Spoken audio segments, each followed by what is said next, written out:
জামাত একটা emerging right wing political party হিসেবে দাঁড়াইতেছে। এখন এই ইমার্জেন্সটা কত বড় এটার কোনো ডাটা আমাদের হাতে নাই, যে কারণে আমরা ক্লিয়ারলি প্রেডিক্ট করতে পারবো না আগামী নির্বাচনে কী হবে। যদি অ্যাক্টিভলি নির্বাচনে অংশগ্রহণ করতে পারতেন তাহলে তো এইটা তোমার বিএনপির জন্য দ্য বেস্ট ছিল, তাই না? যে উনি যদি সুস্থ থাকতেন এবং নির্বাচনে অংশগ্রহণ করতেন তাহলে the scenario would be completely. Tarique Rahman যে আসলো, তারেক রহমান আসার পরে যে পার্টির চেয়ারপারসন হলো, উনি তো ভোটে হয় নাই, পার্টির কনভেনশন করে হয় নাই, উনি স্থায়ী কমিটিতে বৈশা স্থায়ী কমিটির লোকেরা ওনার পার্টির চেয়ারম্যান বানাই দিচ্ছে। এবং তুমি যদি বিএনপির কনস্টিটিউশন দেখো, বিএনপির কনস্টিটিউশন এবং বিএনপি আরেকটা কাজ করতে পারে নাই, সেটা হলো যে জুলাইয়ের আকাঙ্ক্ষার সাথে তার পার্টিরে মেলানো, যে মানুষ একটা পরিবর্তন চায় এবং বিএনপিও নিজেরে বদলাইতেছে, যে আমিও পরিবর্তন চাই, আমিও বদলাইতেছি, এই কাজটা করে নাই। এটা আমি মনে করি যে বিএনপির দিক থেকে একটা প্রচন্ড উইক। মনে করি ইলেকশন ইজ এনিবডিজ গেম। মানে লুকস লাইক যে ধরো ভোটের পার্সেন্টেজ হয়তো প্রায় কাছাকাছি থাকবে, সিটের ব্যাপারে প্রেডিকশন করা কঠিন, কারণ বাংলাদেশে ধরো 3-4% ভোটের ব্যবধানে সিট পারে অনেক। দেশে তো ইলেকশনের মৌসুম পুরো শুরু হয়ে গেছে বহু বছর পরে। হ্যাঁ, এবং আমার কাছে তো লাস্ট ধরো মিনিমাম স্ট্যান্ডার্ডের ইলেকশন হয়েছে কত 2008-এ, তাই না? 2008 আমি আসলে কখনো কাউন্ট করি না 2008, বাট স্টিল 2008 তুমি যদি একটা মিনিমাম স্ট্যান্ডার্ড ধরো আর কি, 2008-এর নির্বাচন যদি ধরো, এখন হলো 2026, তো কত 18 বছর পরে, রাইট? 18 বছর 17 বছর আর কি মাঝখানে। Long time. আফটার 17 ইয়ার্স আমরা একটা নির্বাচন দেখতেছি। That's very good. তো আপনার জোট হয়ে গেছে, দুইটা জোট, মানে বিএনপিকে জোট বলা যাবে না, বিএনপি প্লাস তার শরিক দল এবং জামাত এনসিপিতে একটা জোট, বড় জোট, সাথে খেলাফত মজলিস। তো আপনার কাছে 10 দলীয় জোট। হ্যাঁ, 10 দলীয় জোট, হ্যাঁ 10 দলীয় জোট, 11 তো ছিল বাট এখন 10। সো আপনার কাছে ওভারঅল কি মনে হয় ইলেকশনে এখন পর্যন্ত আপনার কাছে কাদের সম্ভাবনা কেমন, কি মনে হয়? দেখো, প্রথম পয়েন্ট হলো যে একটা লম্বা সময়ের পর নির্বাচন হইতেছে, তাই না? আমরা তো একটা সুষ্ঠু নির্বাচন চাই, একটা ডেমোক্রেটিক প্রসেস চাই। তো এটা আমি মনে করি মোমেন্ট অফ সেলিব্রেশন আমাদের জন্য। সেকেন্ড মোমেন্ট অফ সেলিব্রেশন হচ্ছে যে আওয়ামী লীগের যেই ফ্যাসিজমের মধ্যে দিয়ে আমরা আসছি, আওয়ামী লীগ নাই এই নির্বাচনে। শেখ হাসিনা দিল্লিতে বসে তোমার দেখতেছে যে বাংলাদেশে একটা নিরপেক্ষ নির্বাচন হইতেছে। মানে এটা কেমন একটা হিস্টোরিক ব্যাপার, মানে ব্যাপার। It's a tremendously. একটা নির্বাচন রাতের বেলা করছে, রাইট, আর একটা নির্বাচন বিরোধী দল ছাড়া, তাই না? তোমার অপ্রেসিভ পন্থায় করছে। এবং তোমার মনে আছে যে দুইটা নির্বাচনে ভারত ডিরেক্টলি এখানে তোমার তাদের পররাষ্ট্র সচিব ইন্টারফেয়ার করছে, ডিকটেট করছে। তো এখন হাসিনা ভারতে বসে দেখতেছে যে বাংলাদেশে একটা নিরপেক্ষ নির্বাচন হইতেছে, লোকেরা আনন্দ করতেছে, নির্বাচনী ক্যাম্পেইন করতেছে, ভোট দিতেছে। তাই মনে করি that's a moment of celebration আমাদের জন্য। থার্ড পয়েন্ট হলো যে নির্বাচনটা কম্পিটিটিভ হইতে যাইতেছে। যেমন তুমি ধরো যে জুলাইয়ের পরে যখন আমরা প্রথম গেলাম, তখন তো ধরো বিএনপি এখানে মোস্ট ফেভারিট ছিল, এনসিপি তোমার একটা তরুণদের নতুন পার্টি হিসেবে মার্চ করতেছে, এবং জামাত ট্র্যাডিশনাল পলিটিক্যাল পার্টির মধ্যে একটা যারা আগে ছিল, তার মধ্যে জাতীয় পার্টি ড্রপ আউট হয়েছে, আওয়ামী লীগ ড্রপ আউট হয়েছে।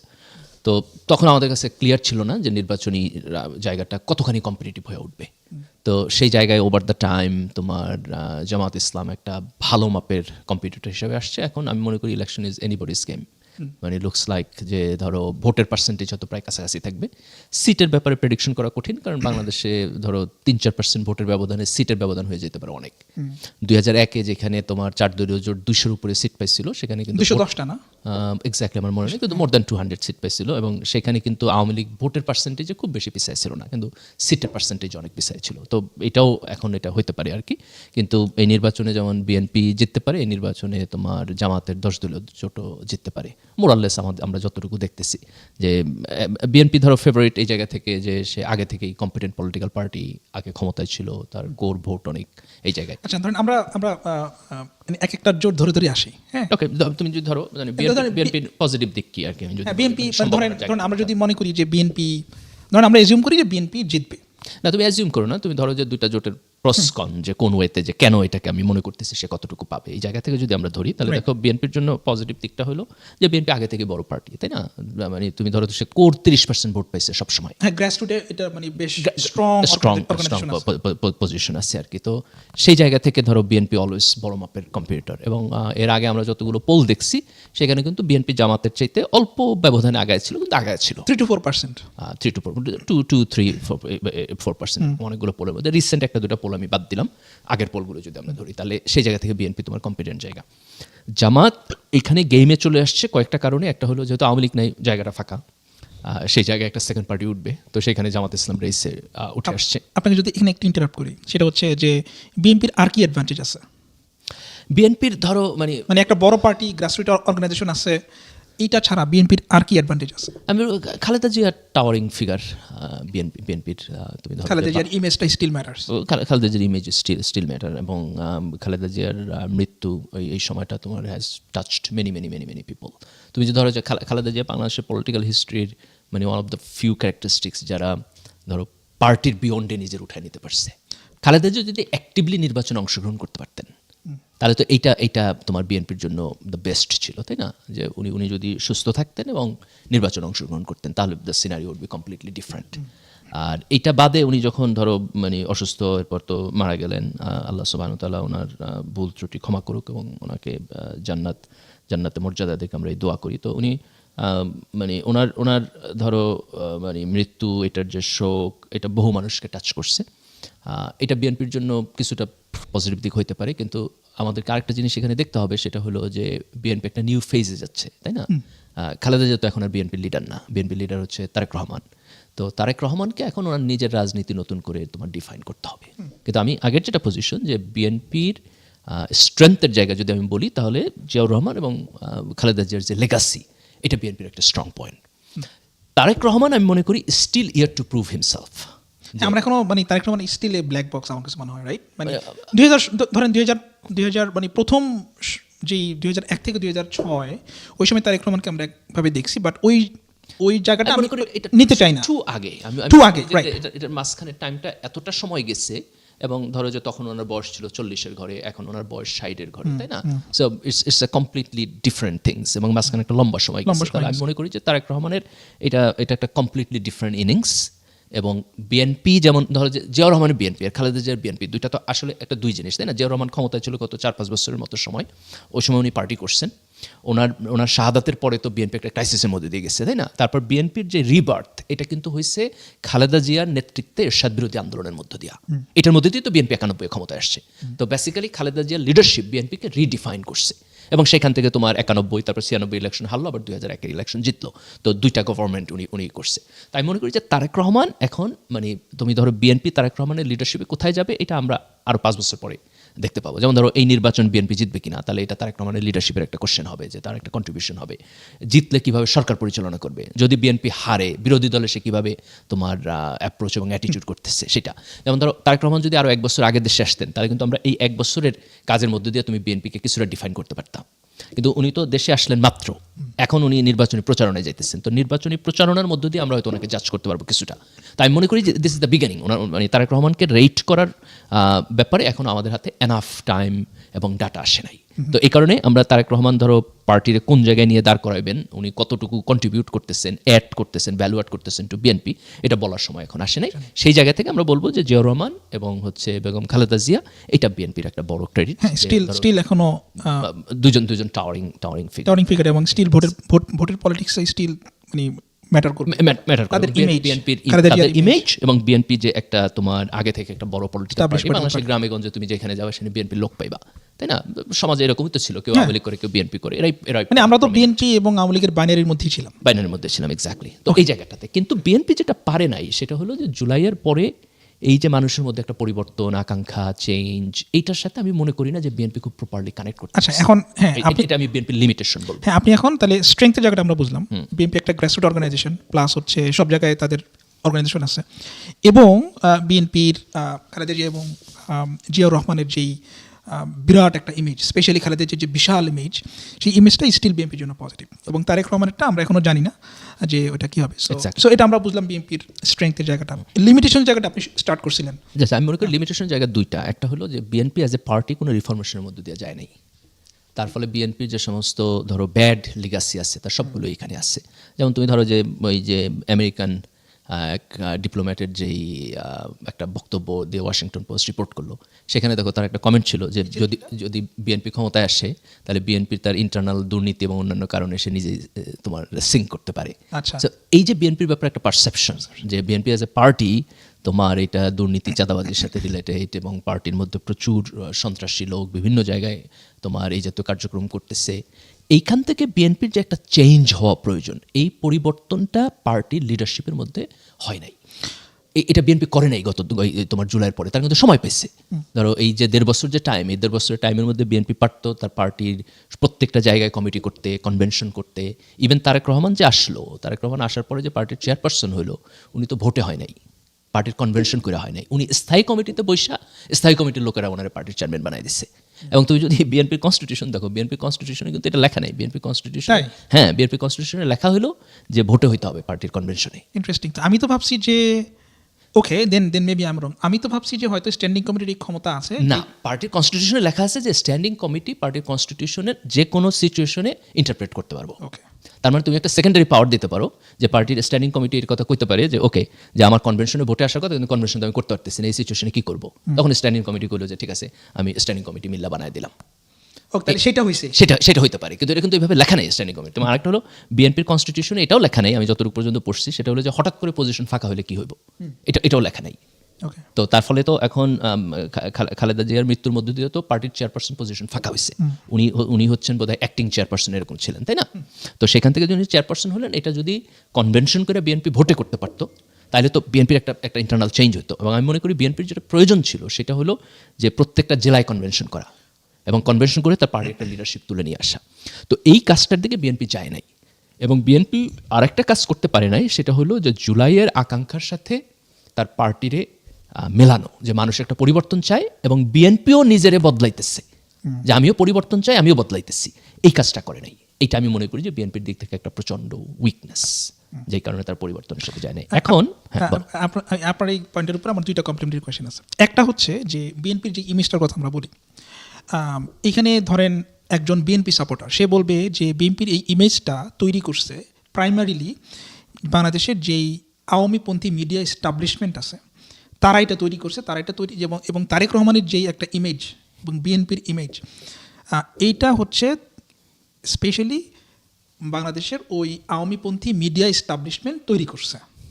এটা স্যার, দেখো, এখানে যদি তুমি বলতে চাও যে এই মিডিয়া যদি এভাবে বলে যে আওয়ামী লীগ ভালো, বিএনপি খারাপ, এটা তাদের তৈরি করা জায়গা হতে পারে। কিন্তু আমাদের ট্র্যাডিশনাল রাজনীতির মধ্যে যে বাজে জিনিস আছে, আমাদের ট্র্যাডিশনাল রাজনীতিতে করাপশন আছে, ট্র্যাডিশনাল রাজনীতিতে চাঁদাবাজি আছে, এগুলো তো মিথ্যা হতো না, এগুলো তো ট্রুথ।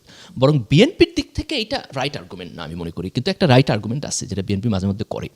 সেই আর্গুমেন্টটা হলো যে বিএনপি অনেক বড় দল এবং বিএনপিতে লোকেরা আসে, সমাজের সাধারণ মানুষ আসে বিভিন্ন জায়গা থেকে, তার ফলে এখানে কোয়ালিটি কন্ট্রোল করাটা কঠিন। এটা সাবস্টেন্সিয়াল। আর একটা সাবস্টেন্সিয়াল আর্গুমেন্ট হচ্ছে বিএনপি, সেটা হলো যে ধরো আমরা বিএনপির যখন সন্ত্রাসী কর্মকাণ্ডের পার্সেন্টেজ দেই অথবা চাঁদাবাজির পার্সেন্টেজ দেই, এটা এরকম যে ধরো গ্রামের একটা বাজার আছে, সেখানে একজন আরেকজন লাগে মারামারি করলো, তো দুজনে হয়তো বিএনপি করে।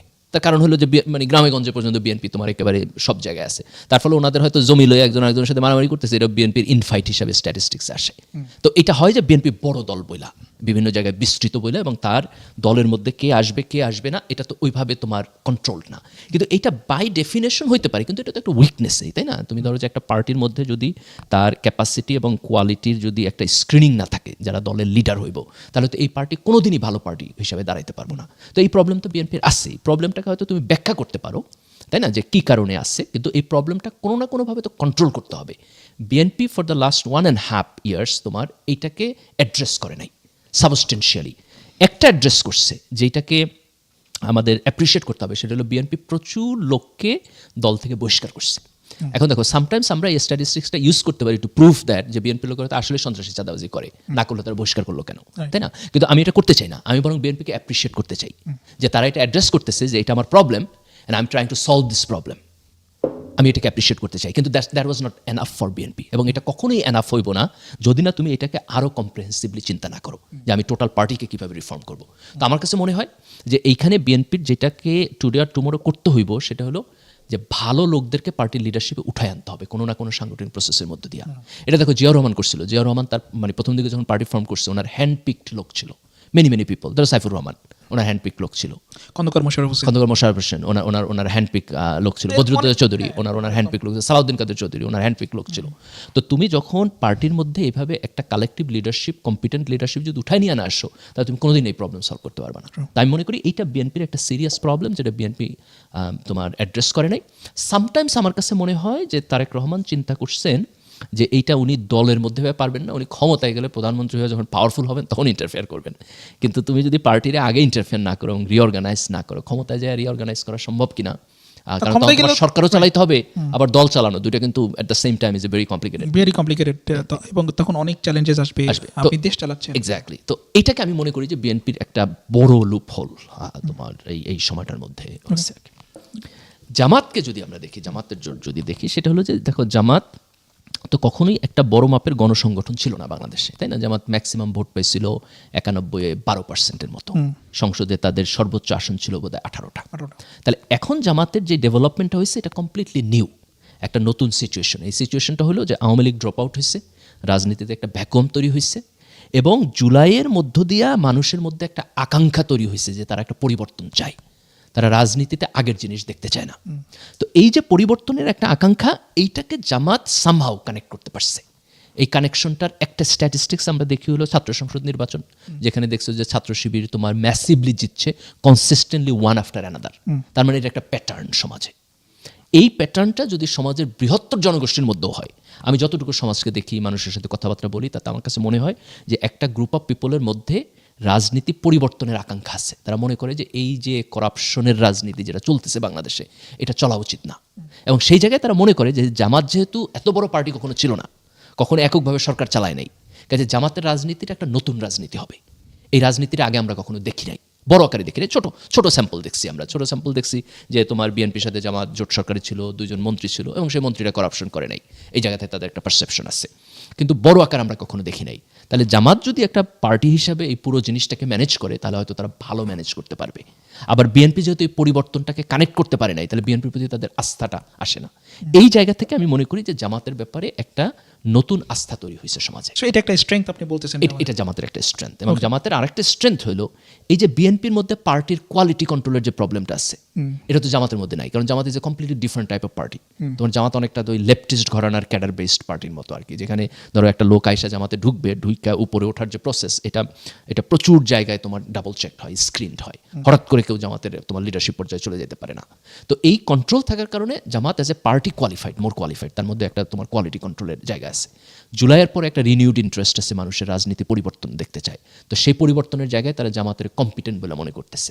জামাতের আরেকটা পজিটিভ দিক হলো, সেটা হলো ওভার দ্য টাইম ছাত্র শিবিরের থ্রুতে তোমার একটা জেনারেশন তৈরি হয়েছে, যেই জেনারেশন পলিটিক্যাল অ্যান্ড কম্পিটেন্ট। এটা বাংলাদেশে আর কোথাও হয় নাই। এটাকে যদি তুমি কম্পেয়ার করো, তাহলে তুমি কম্পেয়ার করতে পারবা 60-এর দশকে তোমার লেফটিস্ট অর্গানাইজেশনগুলোর সাথে, যে বাংলাদেশে তখন মোটামুটি যারা ভালো ছাত্র, তাদের মধ্যে যারা কালচারাল অ্যাক্টিভিস্ট, তারা পলিটিক্স সম্পর্কে তোমার মোটামুটি চিন্তাভাবনা করে, ছাত্র হিসেবে ভালো, তাদের মধ্যে একটা কোয়ালিফাইড জেনারেশন তখন বামপন্থী ছাত্র রাজনীতিতে যাইতো 60-70-এর দশকে। ওই জিনিসটা এখন এখানে তোমার রিক্রিয়েট হইতেছে ডানপন্থীদের মধ্যে। তুমি ছাত্রদল বা ছাত্রলীগের মধ্যে ছাত্র শিবিরের যে টোটাল জেনারেশন, তার 10 ভাগের 1 ভাগও পাইবা না। তুমি যে কম্পিটেন্ট, কোয়ালিফাইড, অনেস্ট, লিডারশিপ যোগ্যতা সম্পন্ন, আবার রাজনীতিও করে। সাধারণত তুমি যদি ধরো যে নন পলিটিক্যাল লোকের মধ্যে যাও বাংলাদেশের জনগোষ্ঠীর মধ্যে, তাহলে পাবা তুমি অনেক, কিন্তু পলিটিক্যাল গ্রুপের মধ্যে যদি যাও তাহলে তুমি পাবা না। এই জায়গায় ছাত্র শিবির একটা এক্সট্রাঅর্ডিনারি জেনারেশন তৈরি করছে। এই জেনারেশনটা এখন তোমার থ্রু জামাত, তোমার এই যে কনফিডেন্সটা মানুষের যে না, জামাত আসলে হয়তো পরিবর্তন করতে পারবে আসলে, এই কনফিডেন্সটার সাথে তোমার কানেক্টেড হইতেছে। তার ফলে জামাত একটা emerging right wing political party হিসেবে দাঁড়াইতেছে। এখন এই ইমার্জেন্সটা কত বড়, এটার কোনো ডাটা আমাদের হাতে নাই, যে কারণে আমরা ক্লিয়ারলি প্রেডিক্ট করতে পারবো না আগামী নির্বাচনে কী হবে। এখন যদি এই যে রিনিউড ইন্টারেস্ট মানুষের, এই রিনিউড ইন্টারেস্টটা যদি তুমি ধরো যে অনেক বড় হয়, তাহলে হয়তো তুমি ছাত্র সংসদ নির্বাচনের মতো একটা মিরাকল দেখতে পারবা। আবার যদি এরকম হয় যে এটা মাত্র গ্রোয়িং, এখনও এত বড় হয়ে ওঠে নাই, যতটা শিক্ষিত আরবান তরুণদের মধ্যে হয়েছে অথবা বিশ্ববিদ্যালয়ে পড়া তরুণদের মধ্যে হয়েছে, ওইটা গ্রামে গঞ্জে সাধারণ মানুষের মধ্যে এতটা হয় নাই, তাহলে হয়তো তুমি দেখবা যে জামাত আগের চেয়ে অনেক বেশি ভোট পাইছে, কিন্তু হয়তো সিটে যায় এটা ওই পরিমাণ কনভার্ট হয় নাই। তো আমি মনে করি ইন এনি পার্সপেক্টিভ এই নির্বাচনের data will be very very interesting to see যে বাংলাদেশের রাজনীতি কোন দিকে যাচ্ছে। তো এই জায়গা থেকে আমি মনে করি যে মানে এটা আসলে ডাজন্ট ম্যাটার, কিন্তু স্ট্র্যাটেজিকলি এনসিপি জামাতের সাথে জোটে আসছে, এটা ভালো। তার কারণ হলো যে জামাত যে মডেলটা এখানে অ্যাপ্লাই করার চেষ্টা করতেছে, সেটা হলো যে আমরা শুধু একা না, আমরা সমাজের অন্যদেরকে সাথে নিয়ে একসাথে দেশ পরিচালনা করতে চাই। তো এটা মানে ফ্রম অল পার্সপেক্টিভ এটা ভালো আর কি। ওকে। আচ্ছা, তো এখন ইলেকশনের তো আপনার ক্যাম্পেইন শুরু হয়ে গেছে, এবং ক্যাম্পেইনের মনে হয় আজকে বানাচ্ছে 3rd ডে ক্যাম্পেইনের। ক্যাম্পেইনে আমরা এখন বিভিন্ন রকমের রেটরিক দেখতেছি আর কি। খুব স্বাভাবিক আমার বোধ হয় যে ইলেকশনের আগের টাইমটা তোমার মানে প্রচন্ড কেওয়াটিক হবে, একজন আরেকজনের ব্যাপারে নানান কথাবার্তা বলবে, এগুলো খুব সিরিয়াসলি ধরার কিছু নাই। আমি জাস্ট হচ্ছে তোমার 2টা কমেন্ট করবো। একটা কমেন্ট হলো যে পার্টির টপ লিডারশিপ পর্যায়ে এই মানে তোমার কথাবার্তা বলাটা এটা খুব হট না হলে ভালো। মানে আমাদের ওভারঅল পলিটিক্যাল এনভায়রনমেন্টটাতে আমরা সিভিল রাখতে চাই, ডিসেন্ট রাখতে চাই। তো তার ফলে যে ধরো দুই জোটের যারা টপ লিডারশিপ তারা যদি একটা লিমিট মেনটেন করে তাহলে দীর্ঘমেয়াদে আমাদের রাজনীতির জন্য ভালো। আমরা এটা যাতে টক্সিক একটা এনভায়রনমেন্টে না যায়। এই জায়গায় দেখো আমি এর আগেও একটা দুইটা আলোচনা এটা কোট করছি, আমি প্রায় এটা কোট করি যে তুমি যদি 90-এ এরশাদ বিরোধী আন্দোলন দেখো তাহলে তুমি দেখবে সেখানে হাসিনা এবং খালেদা দুইজন একসাথে ইন্টারাক্ট করতেছে। তাদের বয়স কম ছিল, খুব লাভলি পিকচার ওই সময়ের। হাসিনা তো তখন এই হাসিনা হয়ে ওঠে নাই। তো তারা তারেক রহমানের বিয়েতে তো হাসিনা আসছিল। তো হ্যাঁ, তো এখন দেখো এই যে তারা দুইজন একসাথে আন্দোলন করলো, খুব ক্লোজ একজন আরেকজনের সাথে, সেই জায়গা থেকে যেতে যেতে যেতে যেতে কনভার্জড হইতে হইতে তারা কোন জায়গায় গেল। এবং এই যে কনভার্জড হইতে গিয়ে যাইয়া দুইটা পার্টি তোমার একজন আরেকজনের সাথে শত্রু হয়ে উঠলো, সাপে নইলে সম্পর্ক হয়ে উঠলো। এতে তো শুধু ব্যক্তিগতভাবে পার্টির লস তা না, দেশের লস কালেক্টিভলি। তো সেই জায়গা থেকে আমরা এখন একটা বিএনপি জামাত দ্বিদলীয় সিস্টেমে যাইতেছি। তো এই সিস্টেমটার মধ্যে একটা স্ট্যাবিলিটি থাকতে হইব, একটা মিউচুয়াল রেসপেক্ট থাকতে হইব, একটা সিভিলিটি থাকতে হইব, একজন আরেকজনের ব্যাপারে রেসপেক্ট থাকতে হবে, সহনশীলতা থাকতে হইব। এবং এইটা তুমি পার্টির টপ পর্যায় থেকে না হইলে এটা হয় না কখনো। মানে যেমন তুমি ধরো যে ডিসেম্বরে নির্বাচন নিয়ে বিএনপির সব লোক একসময় খুব অ্যাগ্রেসিভ ক্যাম্পেইন শুরু করলো না, তো বিএনপি নিজেই যখন ফেব্রুয়ারি ইলেকশন মাইনে নিল তখন তার ডিসেম্বরে কোনো ক্যাম্পেইন নাই। তো এটা অলওয়েজ ডিপেন্ড করে পার্টির টপ লিডারশিপের তোমার অ্যাটিটিউডের জায়গা থেকে। তো সেই জায়গা থেকে আমার কনসার্নটা হলো যে পার্টির টপ লিডারশিপরা যেন একটা ডিসেন্সি মেনটেন করে। তো আর বাকি জায়গায় ইলেকশন ক্যাম্পেইনের সময় দ্যাটস ওকে, আমার মধ্যে that's fun, exactly that will be fun. The other thing হলো ইলেকশনের জন্য ভায়োলেন্স না হয় এটা। তো এখন যেভাবে যাচ্ছে আমার কাছে মনে হয় যে প্রি ক্যাম্পেইনে খুব বেশি ভায়োলেন্স সিচুয়েশন আমরা দেখবো না ইনশাল্লাহ।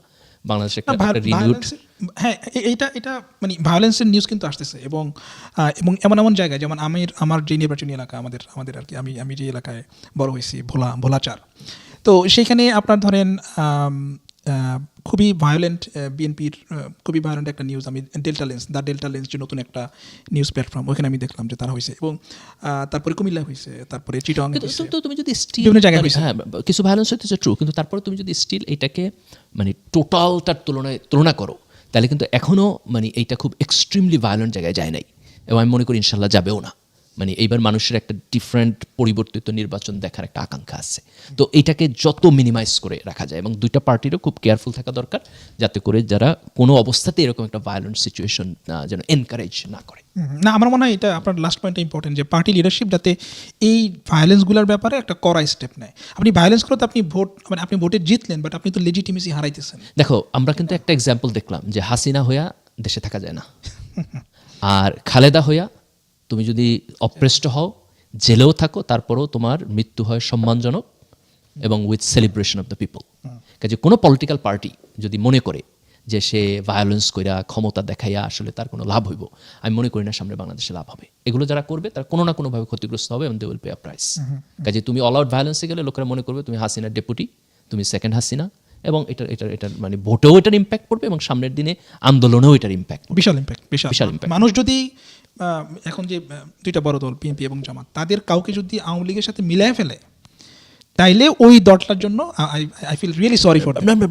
ইম্পর্টেন্ট এটা। তুমি দেখো যে ছাত্রদল কেন ছাত্র সংসদ নির্বাচনে জিততে পারলো না, তার কারণ হইল আমার আন্ডারস্ট্যান্ডিংয়ে যে সাধারণ ছাত্রদের মধ্যে একটা ভীতি যে ছাত্রদল আসলে তারা ছাত্রলীগের মতো ক্যাম্পাস পলিটিক্স করবো। হ্যাঁ, আমরা কিন্তু জানতাম না যে আসলে করতো কিনা। এক্স্যাক্টলি না, এটা জাস্ট তুমি আগে ভাগেই যেহেতু তাকে এবং ছাত্রলীগের একই ধারার রাজনীতি বলে মনে করে, তো তারা মনে করতেছে তার একটা ফিয়ার আছে, ভয় আছে, ফোবিয়া সবসময় রিয়েল হয় বিষয়টা এরকম না, কিন্তু তোমার পারসেপশন হইতে পারে। তো সাধারণ ছাত্রদের মধ্যে একটা ফোবিয়া আছে যে তারা মনে করে যে ছাত্রদল আসলে তারা ছাত্রলীগের মতোই রাজনীতি করবে, সেই জায়গা থেকে তারা এটা দেয় নাই। তো ঠিক একইভাবে জাতীয় রাজনীতিতে কেউ যদি এখন ক্ষমতা চর্চা করে, বাজে ক্ষমতা চর্চা করে, ভায়োলেন্স করে, তাহলে তার ব্যাপারে কিন্তু মানুষের পারসেপশন তোমার চেঞ্জ হবে বলে আমার কাছে মনে হয়। দেখো একটা জিনিস, এখন নির্বাচনী ক্যাম্পেইন চলতেছে, নির্বাচনে নানান পার্টি নানান প্রতিশ্রুতি দিতেছে। তো একটা সময় পর্যন্ত তোমার পলিসি ইম্পর্টেন্ট যে তুমি কী করতে চাও, তোমার ভিশন কী, কিন্তু এরপর যখন তুমি ইলেকশনে ক্যাম্পেইনে যাবা তখন সব জায়গায় যাবার প্রতিশ্রুতি দিবা, তাই না? এটা করবো, এটা করবো, এটা করবো, এটা করবো, এটা করবো। তো এগুলো সব কি তারা করে নাকি? করে তো না। তো মোর ইম্পর্টেন্ট কোনটা? মোর ইম্পর্টেন্ট হলো তার বডি ল্যাঙ্গুয়েজ, তার অ্যাটিটিউড, সে ভদ্র ভাষায় কথা বলে কিনা। কারণ যে জেন্টলম্যান সে ক্ষমতায় আইসা তোমার সাথে ভালো ব্যবহারই করবো, আর যারে তুমি দেখবে অ্যারোগেন্ট সে যদি তোমার 15টা প্রতিশ্রুতি দেয় কিছু যায় আসে না। তার কারণ হলো কিছু প্রতিশ্রুতি ডিপেন্ড করে মানে এটাকে তুমি কীভাবে বাস্তবায়ন করো? যেমন ধরো আমি দুইটা উদাহরণ দিই তোমার। একটা উদাহরণ হলো বিএনপি বললো কিছুদিন আগে বোধহয় তারেক রহমান যে ঢাকার একটা বস্তিতে একটা ওনারা ফ্ল্যাট করে দিবে, তাই না? বড় বিল্ডিং করবে, আইডিয়া হিসেবে দুর্দান্ত, এক্সট্রাঅর্ডিনারি আইডিয়া। কিন্তু প্রশ্ন হলো এই যে ফ্ল্যাটটা তুমি করবো হয়তো, তাই না? তারা যদি ক্ষমতা আসে তারা কী করবে? একটা প্রজেক্ট হবে, টাকা হবে, কিন্তু এই ফ্ল্যাট ওই বস্তির সাধারণ মানুষরা পাইব কিনা, নাকি মাঝখানে পলিটিক্যাল তোমার মধ্যবিত্ত যারা আছে, এই যে হোমরা সোমরা পাতি নেতারা বাগযোগ করে লয়ে যাব, অথবা একটা মানে তোমার ফ্ল্যাট পাইতে হলে তোমার পয়সা দিয়ে নিতে হইব, তোমার ফ্রি দিব না। এটা তো সবচেয়ে বড় কোশ্চেন রাদার দেন ফ্ল্যাট হওয়া।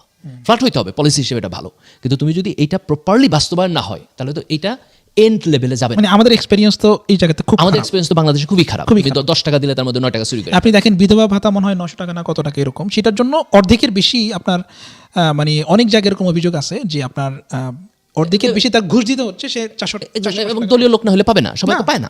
না। আবার দেখো জামাত ইসলাম ওনাদের পলিসি পেপারের মধ্যে জামাত বলল যে কত 60 বছরের উপরে বয়স হলে এবং তোমার ছোট বাচ্চা যারা পাচ্ছে নিচে তাদেরকে ফ্রি চিকিৎসা দেব। এখন ফ্রি চিকিৎসা তুমি কই দিবা? ফ্রি চিকিৎসা তো অলরেডি আছে বাংলাদেশে। সরকারি হসপিটালে চিকিৎসা ফ্রি না? ফ্রি। কিন্তু সরকারি হসপিটালে যাইয়া কি মানে তোমার একটা নর্মাল বেড আছে, মানুষ যদি ফ্লোরে বসে থাকে, ডাক্তার পায় না, নার্স পায় না, ওষুধ পায় না, তো ফ্রি চিকিৎসা তো তোমার আছে। আমি নিজে ফ্লোরে ছিলাম। আচ্ছা, তাহলে তোমার এই যে আমি যদি বলি যে আমি তোমার ফ্রি চিকিৎসা দেবো, it does not mean anything. তার কারণ হলো তুমি যদি হসপিটালের চিকিৎসা ব্যবস্থাটা ভালো না করো, এটার কোয়ালিটি যদি না বাড়ে, তাহলে তো তোমার ফ্রি চিকিৎসা কিছু যায় আসে না। তুমি কি ফ্রি চিকিৎসা দিবা যে ধরো সে তোমার ঢাকার বড় একটা প্রাইভেট হসপিটালে যায়, সে প্রাইভেট হসপিটালে যায় চিকিৎসা করবো, আর তার হচ্ছে চিকিৎসার বিলের টাকাটা রাষ্ট্র থেকে দিব, এটা কি তুমি দিতে পারবা? তুমি তো দিতে পারবা না। ইন্টারেস্টিং একটা ইনফরমেশন দিই আপনার এখানে, সেটা হচ্ছে যে এই যে আপনি বললেন যে কীভাবে হবে বাস্তবায়নগুলো। বাংলাদেশের হেলথ যেই বাজেট, স্বাস্থ্য বাজেটের প্রায় 10,000 কোটি টাকা অন এন অ্যাভারেজ আপনার অব্যবহৃত থাকে, মানে বরাদ্দ থাকে একটা বছরে, কিন্তু ইউজ হয় না। সেটা ইউজ করতে পারে না সক্ষমতার অভাবে, প্রকল্প বাস্তবায়ন হয় না, এই হয় না, সেই হয় না, অমুক তমুক। তার মানে আপনি দেখেন 10,000 কোটি টাকা, এটা সক্ষমতার অভাবে, এফিসিয়েন্সির অভাবে এটা ব্যবহার হয় না। তো মানে আমি যে পয়েন্টে ছিলাম সেটা হলো যে তার মানে ধরো এই যে প্রতিশ্রুতিগুলো এখন পলিটিক্যাল পার্টিগুলো দিতেছে, এটা ভালো ইন দ্য সেন্স যে তারা কিছু বলুক, তাহলে আমরা পরে তাদের জবাবদিহিতা নিতে পারবো। কিন্তু এই প্রতিশ্রুতিগুলো মেনি টাইমস অ্যাকচুয়ালি কিছু মিন করে না। মিন করে যে একটা পলিটিক্যাল পার্টি মূলত সততার সাথে জনগণের জন্য কাজ করার যে কমিটমেন্ট, এই কমিটমেন্ট তার আছে কিনা।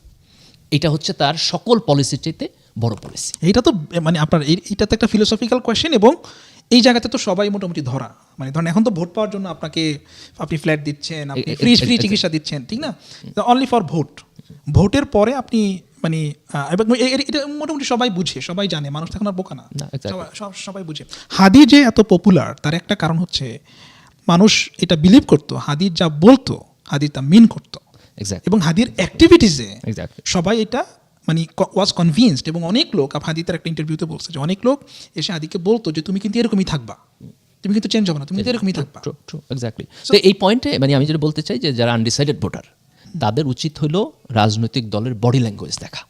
যে আপনার কাছে যদি মনে হয় যে অভদ্র ভাষায় চিল্লাফাল্লা, আসলে তারা সিনসিয়ার কিনা, যদি মনে হয় যে সে অভদ্র ভাষায় চিল্লাফাল্লা করতেছে, যদি মনে হয় সে প্রতিপক্ষের বাজে ভাষায় গালি দিতেছে, যদি মনে হয় সে অ্যারোগেন্ট, মনে হয় যে সে অ্যাগ্রেসিভ হয়ে উঠছে, অলরেডি সে ঋণ খেলাপি, এক্স্যাক্টলি, মনে হয় যে সে আইসা আবার মানে প্রতিশোধ স্পিরিট রাজনীতি করব, যদি মনে হয় যে সে এখনো ভায়োলেন্স পছন্দ করে এবং পারলে ইলেকশন চুরি করে লয়ে যায়, তাহলে তার ভোট দেওয়া যাবে না। সে যত ভালো ভালো কথা বলুক, তার কারণ হলো তার ভালো কথা means nothing. It's all rhetoric, এবং ইলেকশন মৌসুমে এগুলো তারা বলেই। তো এই জায়গাটাতে আমি মনে করি যে আনডিসাইডেড ভোটারদের শুড পে অ্যাটেনশন, যে মানে তার পার্টির কোয়ালিটি ক্যাপাসিটি, লিডারের কোয়ালিটি ক্যাপাসিটি, কথা বলার স্টাইল, কনসিস্টেন্সি, ভদ্রতা, ডিসেন্সি, জেনুইননেস, এই জায়গাটাতে আমাদের ফোকাস থাকতে হবে। ওকে, তাহলে আমরা এই পর্বটা শেষ করবো। আপনার ইলেকশন নিয়ে আর কোনো লাস্ট কমেন্ট আছে কিনা? না, আমি মনে করি যে আলহামদুলিল্লাহ আমরা একটা ভালো নির্বাচন দেখতে চাইতেছি। আমার বোধহয় একটা পয়েন্ট আমরা বলবো, সেটা হলো যে নির্বাচনের দিন যাতে করে তোমার ভোট কেন্দ্র দখল টকল না হয়, যাতে আমরা একটা ফেয়ার ইলেকশন পাই, এটার জন্য প্রচুর মানুষের ভোট দিতে যেতে হবে। তো আমরা এবার দুইটা কারণে ভোটার টার্ন আউট বেশি চাই। একটা হলো অনেকদিন পরে একটা ভোট হইতেছে, বেশি মানুষ গেলে ভায়োলেন্স হইব না। আরেকটা হলো আমরা যে পোস্ট আওয়ামী লীগ রিয়ালিটিতে চাইতেছি, এটার জন্য আমাদের প্রচুর ভোট কেন্দ্রে আসা দরকার। বিকজ যে পরিমাণ মানুষ ভোট কেন্দ্রে আইব, তারা এগ্রি করতেছে যে আমরা পোস্ট আওয়ামী লীগ জায়গায় যাইতেছি। এবং আমি মনে করি আওয়ামী লীগের মধ্যে যারা আওয়ামী লীগের সাপোর্টার, তাদের মধ্যে যারা ডিসেন্ট মানুষ, যারা মনে করে যে আওয়ামী লীগ যেটা করছে এটা অন্যায় করছে, এইভাবে একটা দেশ চলতে পারে না, তাদের মানে পোস্ট আওয়ামী লীগ পিরিয়ডে ঢোকা উচিত। এবং সবার কিন্তু ফোন নিয়ে যাইতে হবে এবং ফোনে ডেটা থাকতে হবে। এক্স্যাক্ট ইন্টারনেট ডেটা থাকতে হবে, কিছু দেখলে ছবি তুলবে, ভিডিও করবে, এগুলো রেখে দিবে এক্স্যাক্ট এবং এগুলা মানে ডকুমেন্টেড হয়ে থাকবে যে কোথায় কি হইলো না হইলো। আমি মনে করি যে এবার নির্বাচনে ম্যাসিভ চুরি করা সম্ভব না, এবং কোনো একটা পার্টি যদি ম্যাসিভলি পাওয়ার প্র্যাকটিস করে চুরি করার চিন্তা করে তাহলে মানে ইলেকশনের পরেই দেখবা যে পাবলিক রিভোল্ট করবে আর কি। তাই কারণে মানে এবার মানুষ অনেক দিন পর ভোটের জন্য অপেক্ষা করতেছে। ভোট আমাদের দেশে তোমার ঈদের উৎসবের মতো একটা সেলিব্রেশন, আমাদের এটা একটা আনন্দদায়ক সেলিব্রেশন হওয়া উচিত।